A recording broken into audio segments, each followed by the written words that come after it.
Hi everyone, so we will get started. Welcome to you all to this webinar about e-scooter share versus bike share, understanding the challenges and choosing the right shared mobility model. My name is Mathilde and I work as a public affairs officer for QSIT.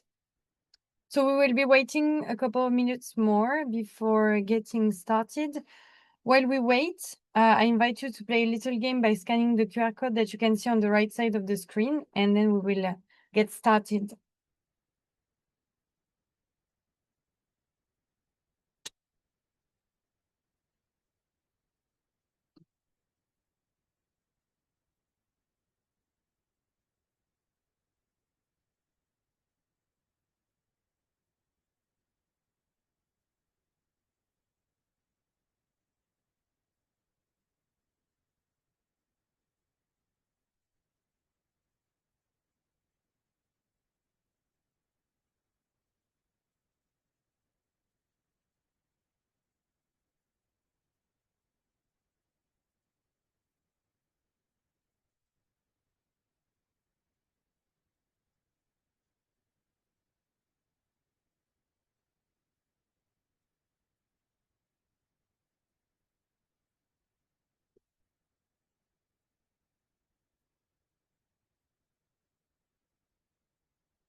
Okay, so we'll get starting now. Welcome to you all once again for joining us today to discuss e-scooter share versus bike share, understanding the challenges and choosing the right shared mobility model. My name is Mathilde and I work as a public affairs officer for QSIT, and we will get started right now. So, first of all, a quick introduction about the company I work for. So, QSIT is a French company developing a logistic optimization software. And our mission for shared micromobility system, and our mission is operational intelligence for efficient and sustainable micromobility. We are already present in 14 countries, in more than 30 cities on 3 different continents. And we work with public actors, meaning cities operating themselves their own shared e-bike or e-scooter program, such as EMT Madrid in Spain, as well as with private actors, meaning private companies operating their shared e-bike or e-scooter program on behalf of a city, such as Pedal Movement in Long Beach in the US. So now, some information about how this webinar will proceed. Just know that all the slides will be shared at the end of the webinar.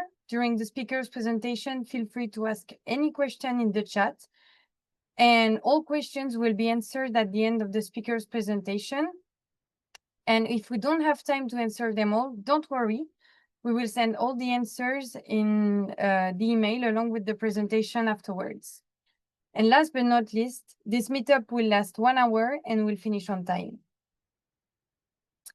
So today, to discuss e-scooter share versus bike share, I am joined by 3 amazing micromobility experts: Sofia Asperti, data analyst for the Italian Osservatorio of the Sharing Mobility. Welcome, Sofia. Noora Salmela, project coordinator for the city of Turku in Finland. Welcome to you, Noora. And Guillem Leroux, head of expansion and marketing for Pony, a French operator of e-scooter and bike share. So to get started, a quick introduction about the companies or the countries where our speakers come from. Let's start with Finland. So Finland is a model of commitment to sustainable mobility. In 2011, the country had already published a national strategy for walking and cycling. About the Italian Sharing Mobility Observatory now. Their goal is to stimulate citizens to abandon private vehicles and use public and shared transportation, radically rethinking their mobility habits. And about Pony. So founded in 2017, Pony is a French company specializing in shared electric bikes and scooters in several French and Belgian cities. The company was named Pony for its recognizability. As you can see on the picture, a single bike can be ridden by 2 people at the same time, but also because it was a name that could be pronounced the same way in any European country. Well, except in Poland. Why micromobility has become so popular nowadays? for obvious environmental concerns facing climate change, for health benefits, as biking and active mobility are recognized as a sport and a leisure, but also thanks to urban planning and infrastructure implemented by the cities. And last but not least, for their affordability for the end users. As we all know, it is way more affordable to move your way around a city by using a bike share or a shared e-scooter, rather than owning your own private car. During this meetup, we will now talk about policies, differences and complementarity of each shared mobility model, and trends of the market. So now, relax, sit back and enjoy while we will be discussing e-scooter share versus bike share. And I will leave the floor to our first speaker of today, Sofia Asperti. Sofia, the floor is yours. Thank you. Thank you for letting me in this interesting workshop today. So first of all, I would like to present my observatory. I work for the Observatory of Sharing Mobility in Italy. That is an initiative promoted by the Ministry of Environment and the Ministry of Transport and by the Sustainable Development Foundation, where I actually work. What do we do is to, you can go to the next slide, please.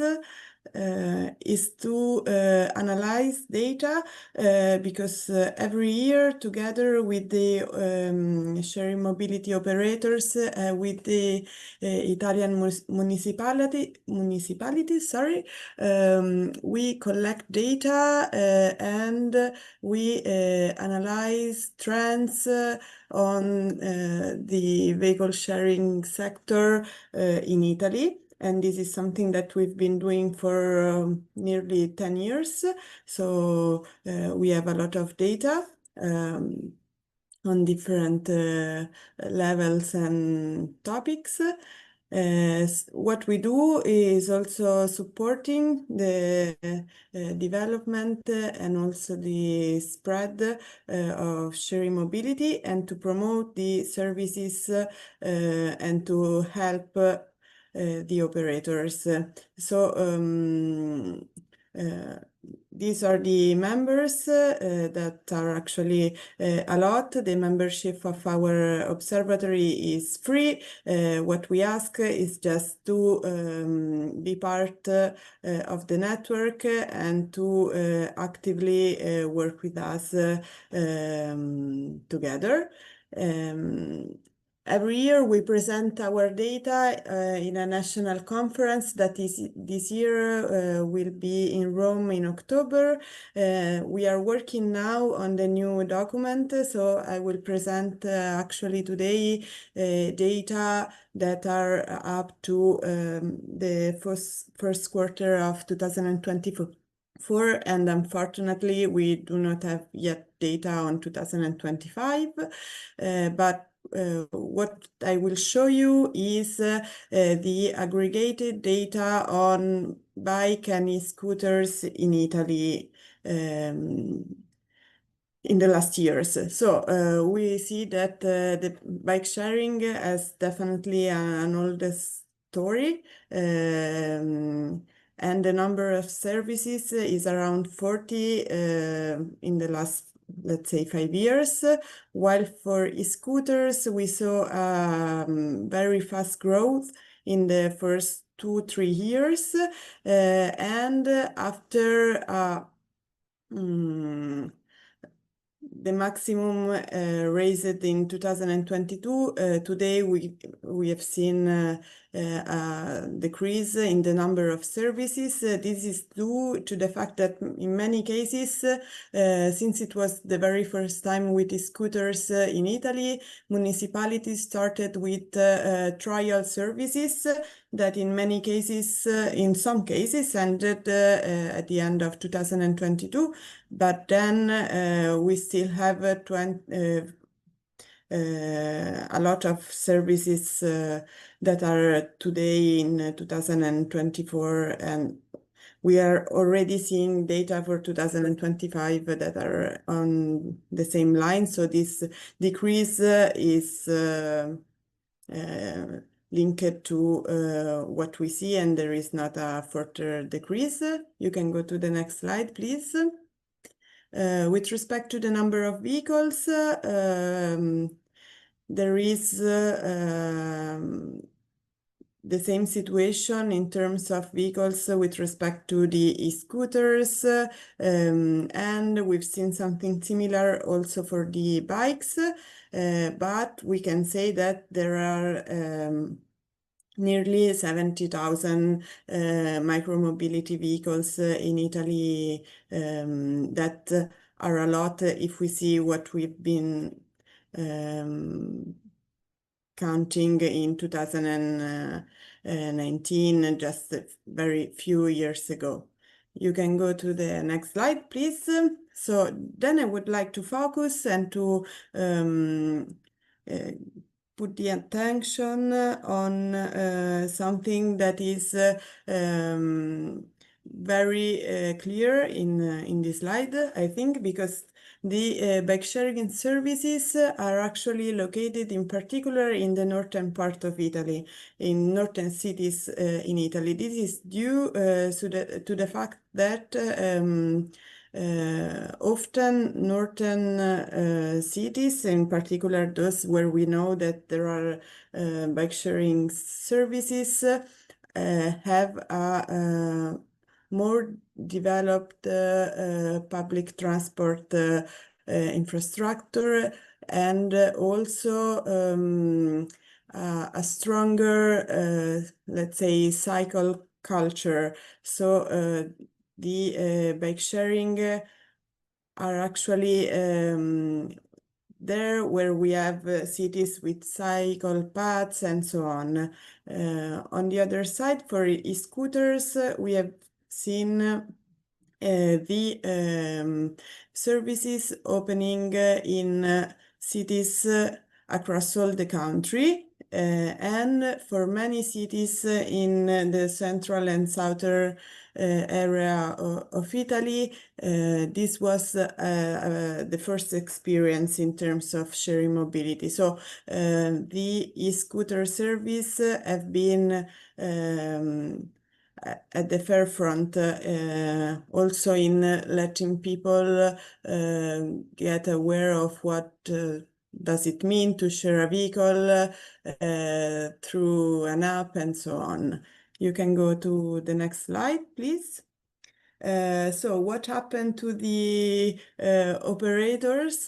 We've seen, but I think that this is something that happened also in, at least in Europe. We've seen a lot of movement and things changing in the fleets, in particular for the scooters, and in 1 year and a half, we moved from 13 to 8 operators that are now stable in Italy. Actually, in 2025, they are 7 because there has been another acquisition from Tier to Dot. On the bike side, we see 2 main operators and a lot of small ones that are often also linked to municipalities services. You can go to the next slide, please. What happened in terms of cities? This is something that we look at every year, and it's the number of capital cities, provincial capital cities, where there is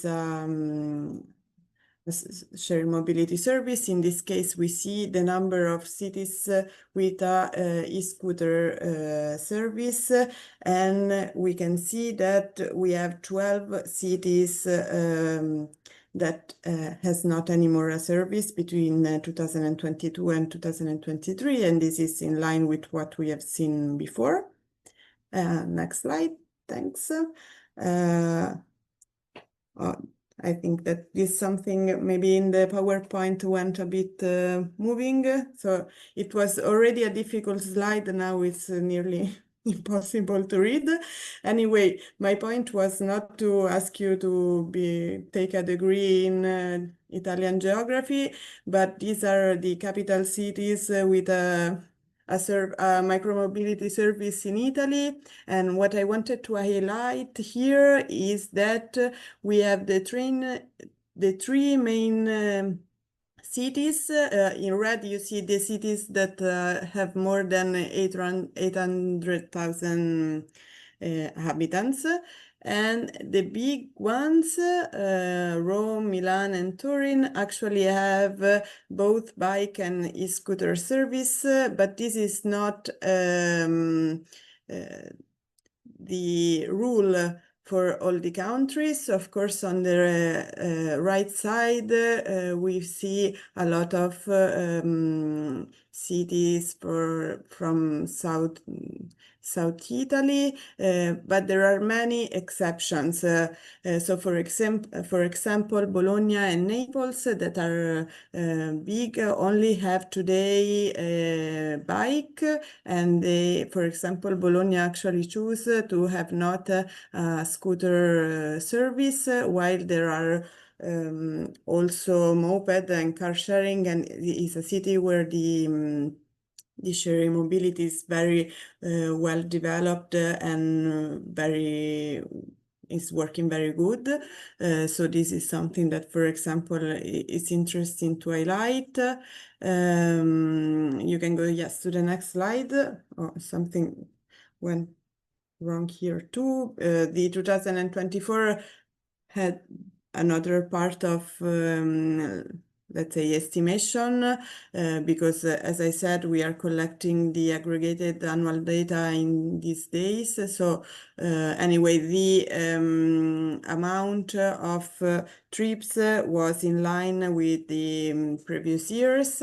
There was a part of estimation, but we are seeing data now, and we can consider it for sure. What we see is that the amount of trips that the scooter have is very big, and this is interesting if we think about what we have seen before. So all the services that went off and the decrease in terms of vehicles and services is not linked to a decrease in the demand of the services. So this, of course, in terms of at the Italian level, at the aggregated level, but we have seen in particular for the bike and linked to the e-bikes, in particular to free-floating services, an increase in terms of trips, and in many cases in Italy, but I know that in other countries too, this is similar. We have many operators that offer both scooter and bikes, and so there is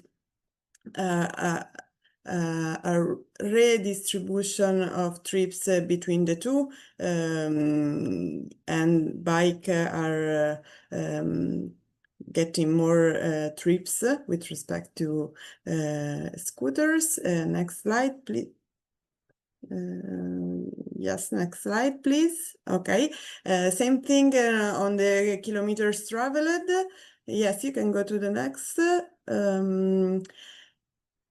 In our observatory, we also look at the accidents, and we compare them to the number of trips and to the number of kilometers. And this is something that we've been doing in the last 3 years. And we can say the level of accidents that are linked to the bikes are in line with those that are observed for e-scooters, and this was important for us in Italy because there was a lot of also news and bad talking about e-scooter services because they are considered not safe. But for what we saw, of course, there is a bit of difference in the KPIs, but it is not huge as it was supposed. Next slide, please. So just to finish, what we've seen is that bike sharing that has been around for years in Italy is actually helped as a sector by the free-floating e-bikes because today in Italy, the only big city with a session-based service is Milan. With respect to the metropolitan areas. With respect to e-scooters, we saw it in the supply. So this big increase in numbers in just 2 or 3 years, and then a reduction, but the demand remained high in terms of trips and in terms of kilometers traveled. And what we can conclude is that, of course, we just look at the data, and I really look forward to see what the point of view of a municipality. But from what we can say, e-scooters are very good, as I said, at the forefront to be the first service in a city and to help people to be connected to this kind of sharing economy, to this kind of new concept of mobility. And this helps the sustainable mobility as a whole, because why not? It can be the first service and help also bikes to be there. On the other side, those cities with a historical cycle culture are very good to welcome bike sharing services that are ready to be part of the city mobility. Thank you. Thank you, Sofia. This was a great insight from the data perspective. So now we will have our second speaker of today, Guillem Leroux, Head of Expansion and Marketing for Pony. Guillem, the floor is yours. Hi, everyone. Thanks for having me. So maybe you can go to the next slide. So Pony is basically the French champion of shared class e-bike and e-scooter. We are mainly present in France. We have 20 cities, big cities like Nice or Bordeaux, and smaller cities like Bourges or Beauvais. You can go to the other side. In those cities, we have one vehicle. Sometimes we have both. Mainly, we have our big cities with bikes. For example, Bordeaux and Nice only have bikes for us. Medium cities such as Angers and Poitiers have both, and the smallest cities have only scooters. Can go to your slide. So when we study a city where we can implement a share scooter or share bike, we will look at like 3 kind of criteria: the number of inhabitants, the density of the population, and the percentage of students. So the more inhabitants you have on the city, the best chance you have to have a sustainable system. I mean, a system which can be sustainable without subvention of the city, because as you know, the dockless system has mainly non-subsidized by the city. So we've get to get to the to break even in ourselves. So we have to have some criteria. So the more inhabitants you have, the best chance you have to go to the break-even point. The more dense the city is, the better it is. And among our users, 80% have less than 30 years old. So the more youth is the local population, the more chance you have like to go to break even with a great usage rate. Yeah, so now we can go to operating a model, so scooters versus bikes. Can go to the other side. So on the operator side, it's exactly the same thing. There is not so many differences between having bikes or scooters in a city. So on a daily basis, you are doing the same operation, the same task to have your bike and your scooters on the street. You have the logistic part, you have the maintenance part, and it's the same thing. However, scooters are cheaper to buy. So when you go to a smaller city like Beauvais or Bourges in France, the capex you need to invest to get your vehicle and to cover the capex is smaller with scooters. So if you are looking at the daily operation, it's exactly the same thing. However, the initial investment is cheaper with scooters. So you have like one difference is the capex you need to put on the table upfront before opening the city. So yeah, we can go to the other slide. Yeah, I was just doing some kind of for Pony what it means to do daily operation. It means that we design our own software to manage our fleet. We have like both like the app for the field agent, the supervision tool we have on computer for our supervisor. But I mean, we can go quick on this, so we can go to the challenges of operating our fleet. So you can go to the other slide. Yeah, so for Pony, we have a model where we handle maintenance in-house. So it means that in every city we will open a warehouse where we can have mechanics inside, and we will optimize all of fleet operation with technology. So for example, if you go to the maintenance part, you will have for each bike a state of the health of the bike during its whole life. So we will know that it come in service at this date. On a specific date, you will have a tire puncture. On the other date, you will have maintenance preventive on the brake. So we have in every city this in-field part with the warehouse and the mechanic supported by all the technology we put behind. Yeah, we can go to the other slide. For logistic, it's a bit different. We outsource it. So we have logistic partner, third party, who will help us to do all the logistic part. For example, in France, we work with La Poste or all the cyclo-logistic to Vélo. In every city, we will hire a local cyclo-logistic who know the city, a local, who have a local expertise of the city to help us manage the fleet and all the logistics that come with having share bike in the street. Exactly the same thing. We use 100% EVAN and we have technology to do it. But maybe we can go to the other slide, which is a bit more interesting for you, I think. But yeah, the other two. Yeah, so with Mathilde, we discussed to have like a kind of focus on the challenges of operating both e-bike and scooters. I think the first one we want to emphasize on is having a high availability of the fleet. So if you want to get the inhabitants of your city to go on bikes on a daily basis, you need to have fiability. You need to have a fiable service. So having a bike ready to go right to your home or to your work. So if on our side we do not have good maintenance and we do not change the batteries in a quick delay, it means that the availability just dropped.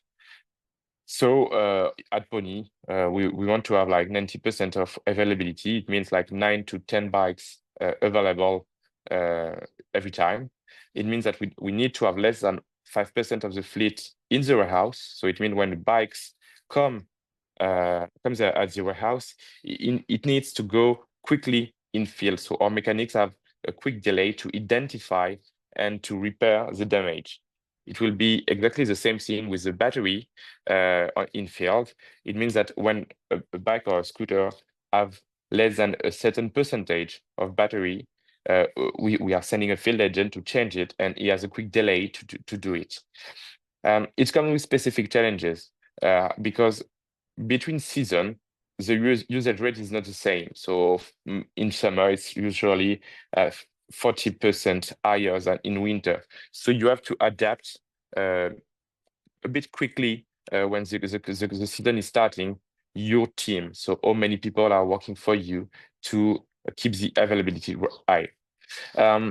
It's also a challenges during the season when you have big events. So for example, in France, we have La Fête de la Musique. So it's a big event in June where you have like a lot of music on the street. And on this specific day, you will maybe like do plus 100% of trips compared to like 7 days before. So you have to like know that on this day, you will do a particular amount of rides and adjust your team and its organization to ensure that the day after the big events, you still have an availability high to keep the fiability of your service. So we can go to the other slide.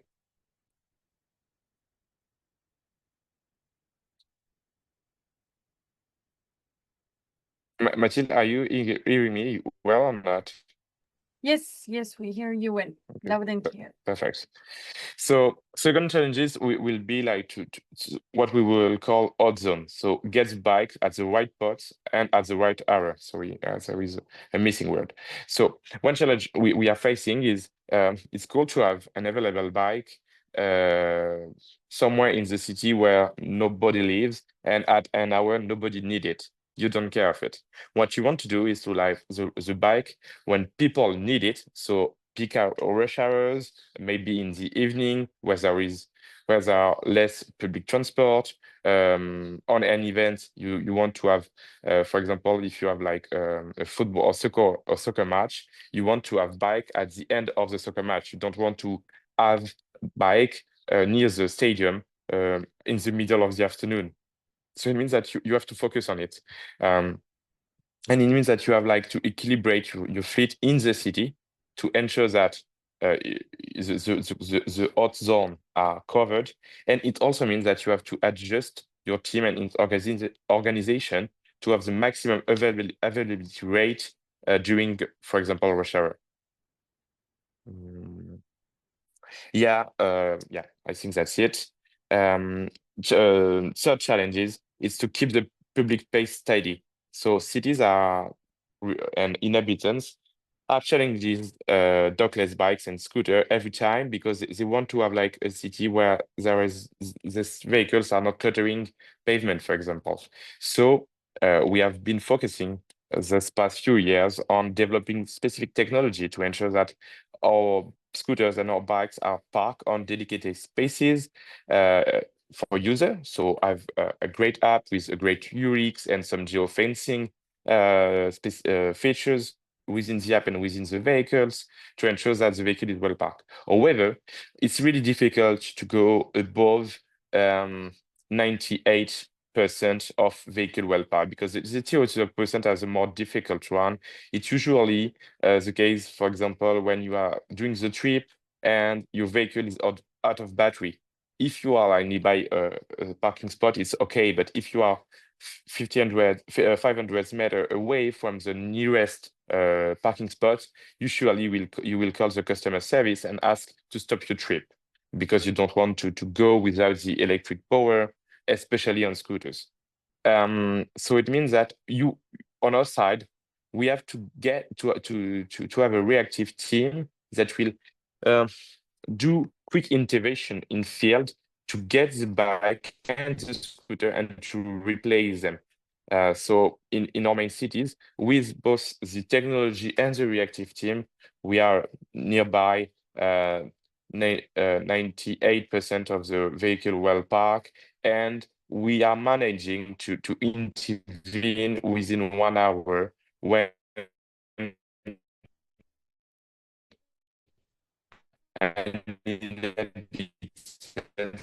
all the city call us and tell us to retrieve it and to put it. I think that's what I want to focus on. Mathilde, is it okay on your side?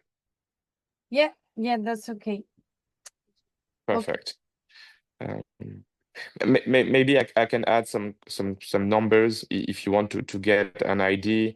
For example, swapping a batteries is usually every 16 trips. So it means in a city with high usage rate, for example, Bordeaux or Nice, with like 5 trips every day for a scooter for a bike, it means that every 3 days you get to swap the bike, for example.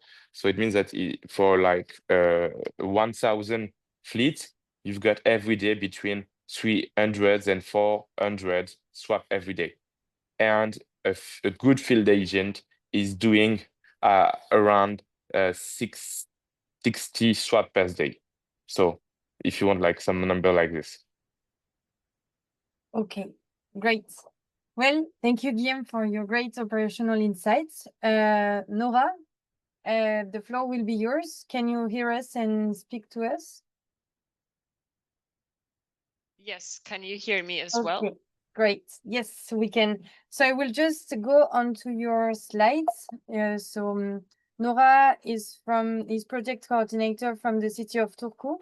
She had some issues to get into the webinar. That's why we went first with the other speakers, but I will now leave the floor to her. And welcome, Noora. Thank you for being here with us today. And now the floor is yours. Yes, thank you very much. I'm happy to get here finally. So yes, I'm working with city bikes and e-scooters in Turku, Finland, and I will tell you a bit more about these two systems in our city and how they work together in the city of Turku. Okay. Yes, so in general about these systems, so the city has purchased the bikes. We do get revenue from user revenue and also from advertising, but we still do pay for these bikes. So it's like maybe half of the revenue comes from the users and the advertising. And these bikes are provided by Donkey Republic since 2022. And before that, we had another system which didn't work that well. But at the moment, we have 700 bikes in the city and over 250 stations. Approximately half or a bit more than half of these stations are like ones with bike racks, more official parkings, and then there are like half of them are virtual floating spaces where you can, and then you can also change the locations quite easily with those. The season goes from April to October, except in 2022, we had a trial for extension of the season until the end of the year. And about the fares, we have a single ride, season and monthly passes. And also we have a right to use the bikes with public transport season pass, which is because we, as a city, we want to encourage people to use sustainable modes and try to enhance the travel chains as well, and to use the bikes as much as possible. Then also, we also have cargo bikes. And one thing about the bikes, they are like normal pedal bikes. So we don't have any electric bikes at the moment in the city. And yes, we have cargo bikes as well. They are provided by a company, but these bikes can be found from the Donkeys app, the same where the city bikes are. So they're in the same place, and they are like, it started as a trial in a project, but at the moment we have like 10 cargo bikes in the city. Not that many, but it's like it's growing, and it seems that the people use those more and more. And in general about the e-scooters, we have private operators, 3 of them. They don't pay any fees to the city, and there are like 6,500 e-scooters during the peak season, like at the moment in the city. And these can be parked very freely. The city has provided some quite many parking squares and also racks for these scooters in cooperation with the operators. But this is just a recommendation to park in these spots. So the season also, it should be from April to October. And then we also we have trainees in the summer that are the salaries paid by the city and the e-scoot operators. And these 3 trainees who are working at the moment as well, they are addressing problem areas when it comes to e-scooters and also doing communication on like how to drive well, etc. And it's been a very good thing to have these trainees. Yes, and about the usage. For the city bikes, the last season, 24, was this best season so far. There were 16% more trips than previous year, 23. Also more kilometers cycled as a whole. There are approximately 2.8 drives per bike per day during the season. And in the best months, it's more than 3 trips per bike per day. And the customer satisfaction is very high. So almost it's 4.5 out of 5. About e-scooters, they're used less than 2 times per day per e-scoot. And because there are so many e-scooters in the city, during the busiest months, there can be more than 10,000 trips per day as a whole. And it seems, we don't have specific data from previous years, but it seems that the usage has grown. And unfortunately, we don't have data on user satisfaction. And yes, when going to the pros and cons of the systems, city bikes, so they are used a lot, and it seems that the citizens like the bikes a lot because we get mainly positive feedback, and the feedback's related to the development of the system most times. Like there are hopes for wishes for the new stations, also for the extension of the season. We hope to get the extension of the season at some point. It depends on the city's decisions, but this is something that we've been thinking about. And the travel chains, like I said, you can use the bikes with this public transportation season pass, which encourages to the travel chains. And then, of course, when we as a city, we decide the station locations. So that's why we can try to affect the good travel chains. And for the amount of the bikes, there are just 700 bikes. So if we want to extend the service, like to have more stations, what have been wished from us, or to improve the service, we would need more bikes. At the moment, it works well, but to extend, we would need more. And it's also like the question of money if the city wants to purchase those at some point. And pros and cons on e-scooters. So they're also used a lot, especially younger people use them a lot. And the one issue is that there are so many e-scooters in the city center and they have no stations. So they are quite much all over the place in the city. And we get a lot of negative feedback because of the large amount of the e-scooters and because they have no stations. Also because of wrong driving, people driving in sidewalks quite a lot, and also not parking well. When it comes to travel chains, these may help with the travel chains, but it's a bit challenging at the moment as we do not decide on the places where these are parked.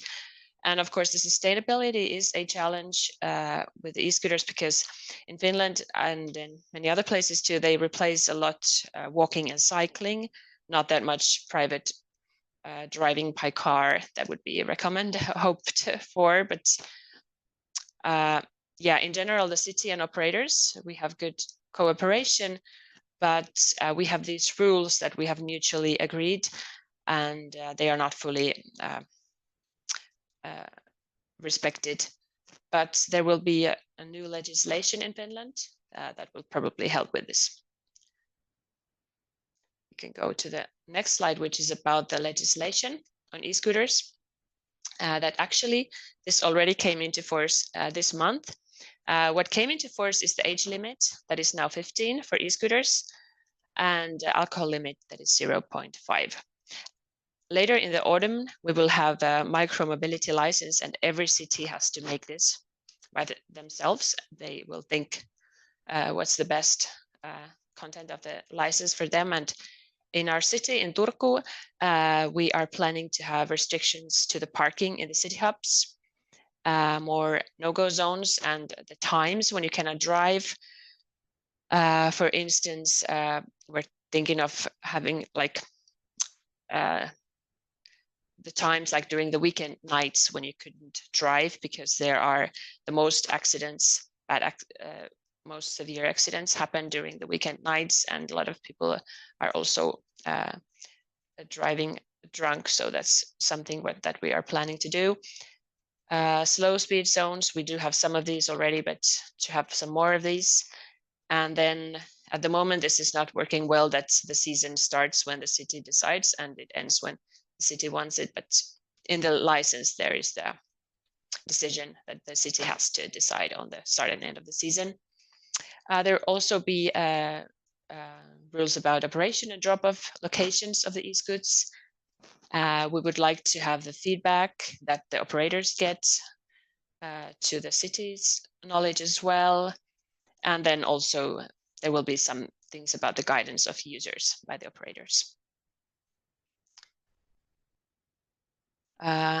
Yes, so to conclude, the biggest difference in the systems is probably that the city has purchased the bikes and the e-scoots are run by private operators. And yeah, as a city, we can control the bike system and not the e-scoots. Really, the feedback at the moment is very different. Like I said, the bikes have stations and the e-scooters don't have, but then this new legislation will change the situation and hopefully will help all the above mentioned things when the e-scooters will also be parked properly, and hopefully it will also affect on the feedback we get. I think it will also become better for the e-scooters after the legislation, hopefully. And yes, and it's like, hopefully it will also help with the travel chains. Like then we can discuss with operators more like where to drop the e-scooters, where they are parked. They could be near the bike systems and also the public transportation networks. And yeah, as a city, our aim is that these both systems work well. So it's interesting to see what happens after the legislation and the license comes into force. Yes, that's all. Okay, today. Thank you very much. So now is the time for questions from the audience. So we will get starting with a first question for Sofia. Sofia, can you hear us? Yes. Okay, yes. So first question, in Italy, how could we encourage the use of these vehicles in the central and southern regions? A good point. Not sure that I do have the answer, actually. Well, something that we hope to see is that the fact that the sharing economy model of the e-scooter sharing has brought to the city the possibility to have bikes in the next future. But of course, this is something that is growing not so fast because many things have to be together from the operator point of view, because what we see is that often operators prefer to have only scooters in certain cities that have, for example, a touristic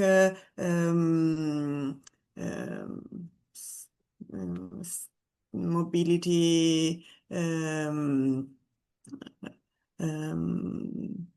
users, but also from the point of view of the municipality, this is something that should be encouraged and Of course, if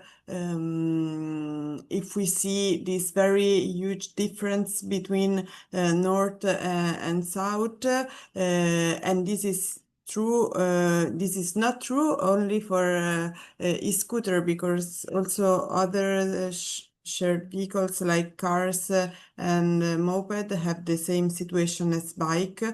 So I think that is something that should be more encouraged by the municipalities, also from an economic point of view, if necessary.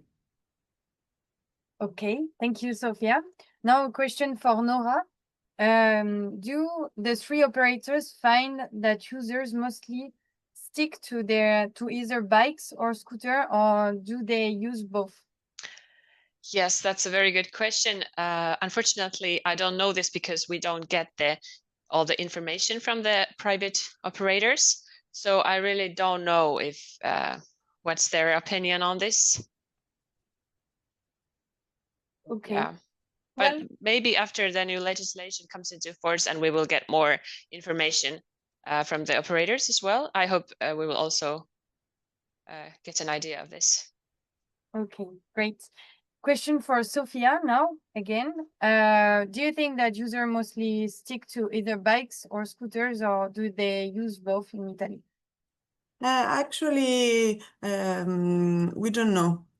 Because we get data aggregated, so about the single user, we don't have any information.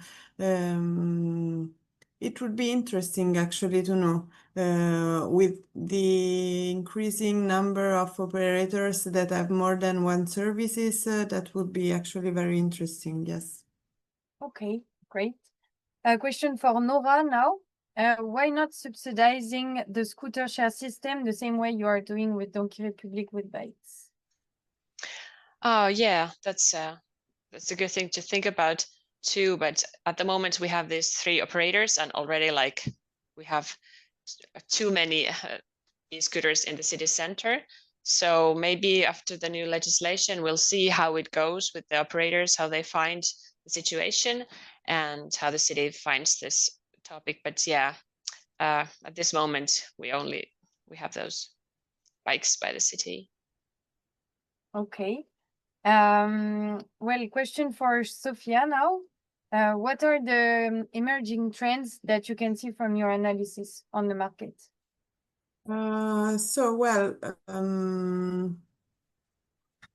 Something that I would say is that there is a structural consolidation of shared services in Italy today. So they are part of the mobility offer as of now. And the second thing that is something that we see, but also something that we hope to see more, is the integration with other modes of transport. And this is something that we think is very important to let every single service to grow. And I would say these two things. Okay, great, thank you. Question for Noora now. What are the initiatives that a city can take to get people more into shared micromobility on a daily basis? Oh yeah, I think at least improving the travel chains would be very important. Like also to get the e-scooters included in it. So it's a lot about the communication between the city and the operators. So we could think of the systems as one, like public transportation, the bikes, and also the e-scooters. So that's something, and hopefully that will be more possible in the future within the legislation. But also, yeah, it's also the thing with regarding the communications. Like we are doing it already, but we should do it more. And to, of course, the infrastructures where we're developing it, but it's a bit slow. But still, I think infra is very important, because if it's easy to ride a bike or is good to one place, from one place to another, then of course it's much used as well. Okay. Well, final questions. Don't worry if you have more, you can write them in the chat and we will send the answers in the email along with the presentation afterwards. But final question goes to Sofia. As we all look to improve our services and e-scooter or biking community across Europe, what new types of data should we start collecting? Data of our community that we don't have yet that could help us optimize the operations and better meet rider needs.